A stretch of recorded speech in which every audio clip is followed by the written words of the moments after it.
আপনাদের পাশে বিভিন্ন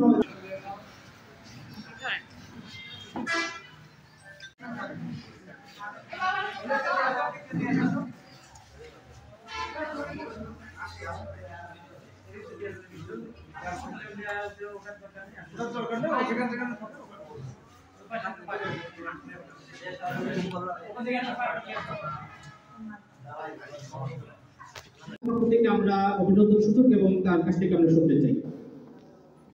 হাসি ফোটানোর জন্যই এই ধরনের কাজগুলো মানুষ করে থাকে, নিজের মনে ভালো লাগা থেকে, যে অন্যের জন্য কিছু করতে পারলে নিজের মনে আসলে ভালো লাগে যে আমার মাধ্যমে কেউ উপকৃত হবে। তো আলোকম ফাউন্ডেশনকে ধন্যবাদ, এবং আপনারা এখানে এতক্ষণ ধরে বসে আছেন কষ্ট করে, এই জন্য আমি আপনাদের কাছে দুঃখ প্রকাশ করছি। আসলে আমাদের উপজেলাতেও আমরা আজকে কম্বল বিতরণ করছিলাম এবং ওখানে অফিস থেকে একটু